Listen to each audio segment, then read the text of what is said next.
I love the story of Ping. This idea of honesty is older than all of our ancient stories. We can see it in that story from China. We can see it in Aesop's fable. The first time that we saw in writing the words "honesty is the best policy" was actually in 1599, and it was first written by Sir Edwin Sandys. Now, Edwin Sandys was a very prominent politician, and he was part of the Virginia Company that settled Jamestown in America. And he wrote those words, "Honesty is the best policy," in his work, Europa Speculum. It's a little bit of history, there's going to be more. Tonight is the beginning of Yom Kippur, the Jewish Day of Atonement. And as I mentioned last week, it's, for the past 10 days, Jews have been looking back over their lives and shining a light of accountability for the past year. They've asked themselves who they have harmed and how they can make things right. It's not a time of self-deception or of lies. It's a time to be honest with oneself and one's relationships and one's relationship with God. Today, I'm going to talk a little bit about honesty and the difference between honesty and truth, and what this may mean for us going forward as a community. And I'm also going to talk about one of the most appropriate symbols of our faith, and it's not the chalice. Now, it may take me a few minutes to get there, but just bear with me. I've got two stories for you. Years ago, on our first day of class, one of my professors at Boston University, he was the dean, his name was John Berthrong, and he was also a Unitarian Universalist in this Methodist university. He told us a story. Now, it's been a while, so I probably got some of the details wrong, but not the essential message. There's a young woman who was a Christian missionary in the Far East. And she was having a crisis of faith when Dr. Berthrong heard this story. There had been a terrible accident that had occurred the day before. A ferry had capsized in a river, and it had pitched people, including a lot of children, into the water. There was a man that this young woman had been working with, a very gentle man, a Buddhist. And it had bothered her that he was not interested in becoming a Christian. And but the day before, that man leapt into the river, and he managed to save many, many children. He was not able to save himself, however. He was too tired, and he just let the current take him downriver, and he was never seen again. So her struggle was that the tenets of her faith told her that he could not go to heaven because he had not been baptized a Christian.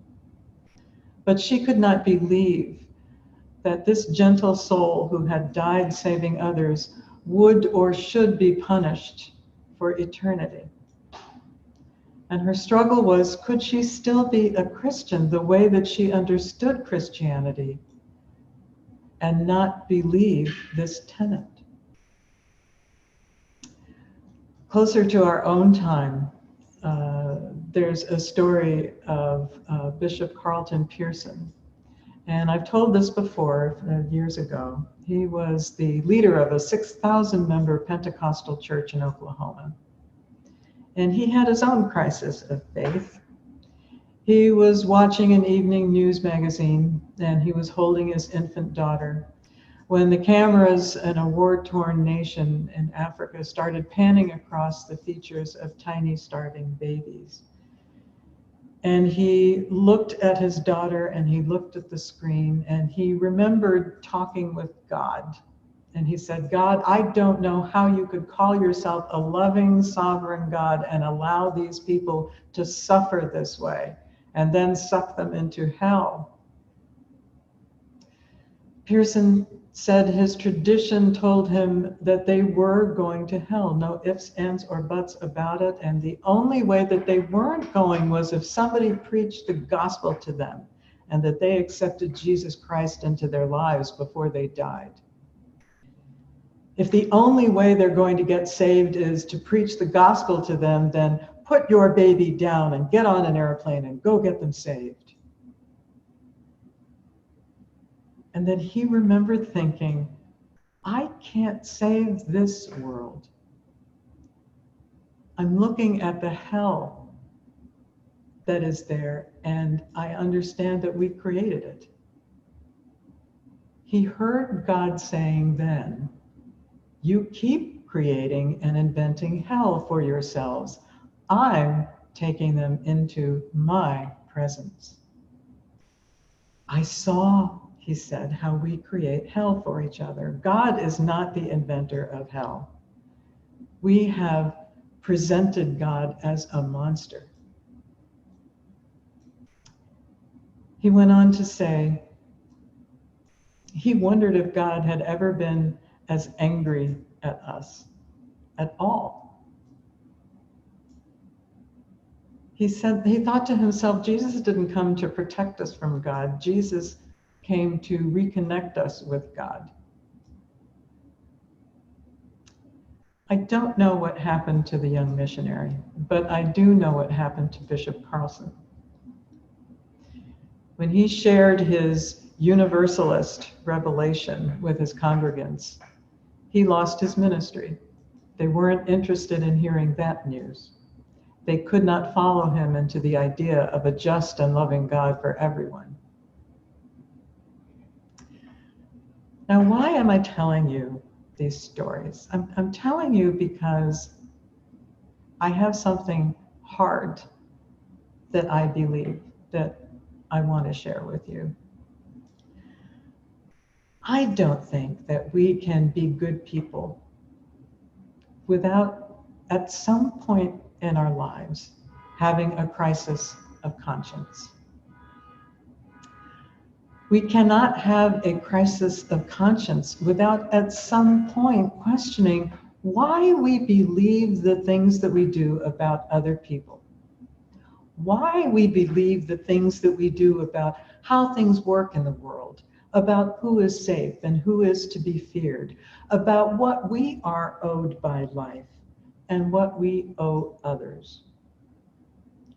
Why do we believe these things? How did we come to think these things? This is hard. It is hard work. A lot of us will say that, well, everybody thinks that way. But come on, you know that not everyone thinks that way. A lot of us say, well, it's what I learned in school, or it's what I learned from my family, or it's what I've learned just about living life. Is that really true? It's hard to ask these questions. The fact of the matter is, a lot of the things that we've heard, a lot of the things that we've read have always been about power and not about what is true. I've been reading a book by Ibram Kendi, and at one point he asks us to think about the history of ideas, and I'll get into them in a minute. But he makes the point that we can never be free. We can never be a free people without ever asking, is there something about the way that I think that makes it possible for the unjust misery of someone else? And if we answer that question, yes, there's something about the way that I think that makes unjust misery okay, then we're as much prisoners of thought as the people that we fear. And where do these thoughts come from? That's a big question today. Well, I'll tell you one thing about our brains. Our brains, our perceptions, our memories are influenced by things outside of our experience. They are influenced by our experiences, yes, but there is a dreadful impact of things around us. The way I understand it, life is complicated, and we naturally look for shortcuts to help us understand and respond to what's going on around us. Think about it. We can fall back on muscle memory to get jobs done, or like musicians and athletes. We can fall back on rote memory from our rigorous training, what we've learned in school. We can fall back on public memory of our surrounding families and communities, what they say. And we can fall back on all these things when we're presented by our present circumstances, and it helps us respond, we think, appropriately. There are three important aspects to our memory. The first one is how we encode information in the brain. The second one is how we store information, how we retain it. And the third one is how we retrieve it, how we get it out so that we can use it. It turns out that when we're storing memories in our brain, our perception is strongly affected by what we have experienced in the past and our expectations of what we're going to experience in the future. Neuroscientists call this top-down processes, and they have a big impact on how successful we are at remembering what really happened.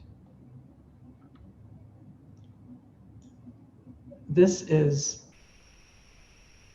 proven scientifically, and it has major importance for the way that we function in society.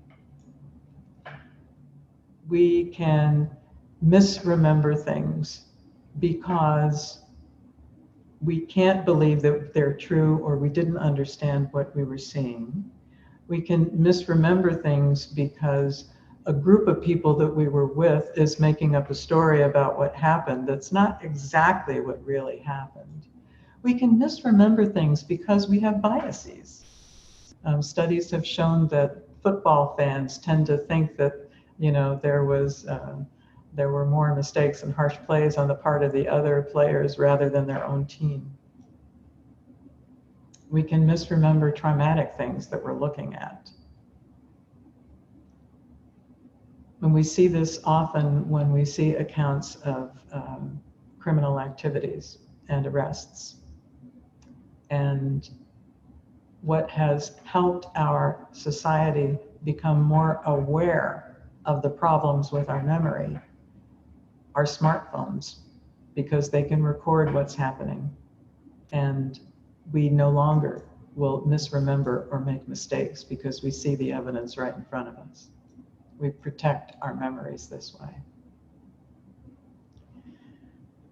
But there's something else that I've talked about that also has a great impact on how we see the world. We've inherited not just looks, not just language, not just stories that pass down to us, but we've inherited assumptions and descriptions of what is true from people 400, 500, 600 years in our past. And part of our task today is to look at how the past has had such a crushing impact on our ability to function in the present. It's scary to believe that this is possible. So I'm talking specifically about race this morning. There's another part of the book, of Kendi's book, that was illuminating to me and upsetting. Now, I knew that slavery had existed throughout the world for thousands of years, but I didn't realize that racism was constructed by a Portuguese prince in the 1400s. See, slavers and slavery was throughout Europe, throughout the Middle East, in China, all over the world. They stole, they bought, and sold captives from other countries, but they didn't necessarily characterize them as any other than fellow human beings. They just had the disadvantage of being caught and used as in commerce and trade. But what happened in the 1400s? The Portuguese discovered Africa, all the different countries in Africa. And they were appalled by the contrasts that they found with the people there. In their eyes, if a person did not resemble them in looks and dress and thought and principles, then they were less than human. They were beasts. The Europeans came to the Americas after they had been to Africa, and they started comparing the races and continued to do so for hundreds of years. In 1735, a man named Carlton locked in the racial hierarchy of humankind. He color-coded the races as white, yellow, red, and black. And he attached each race to one of the 4 regions of the world. And he went further. He described their characteristics. He talked about their honor, their intelligence, their cleanliness, their strength. That taxonomy, that system became the blueprint that nearly every enlightened race maker followed, and that race makers still follow today. These ideas were floating around the world and in our country when our leaders were creating our Constitution of the United States. Think about that for a minute. These ideas have nothing to do with reality. They have everything to do with power. Racism was never real. It was always an attempt to justify staying in power over others. But it has made all of us prisoners of this way of thinking. And it has made us prisoners for generations. The hard truth is, when it comes to navigating all the amazing diversity in this world, there are no shortcuts.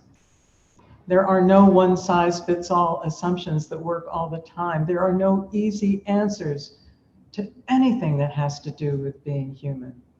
I told you this was hard. But if we are honest, if we want to be honest people and tell the truth, then we have to see and admit that our pot is empty, that that racist seed of thought will never grow anything, and that we need to be free to understand the truth of life. So, hence, the great symbol of our Unitarian Universalist faith is the question mark. To question ourselves, to know ourselves, to know our history, our identity, our antecedents, our stories, to know what has been passed down to us as truth, to make it easy for us to do something we know is wrong. I invite us to engage in this work in ourselves, in our families, in our community, to engage in this work, to find ourselves, to free ourselves, and to do it over and over again for the rest of our lives. May it be so.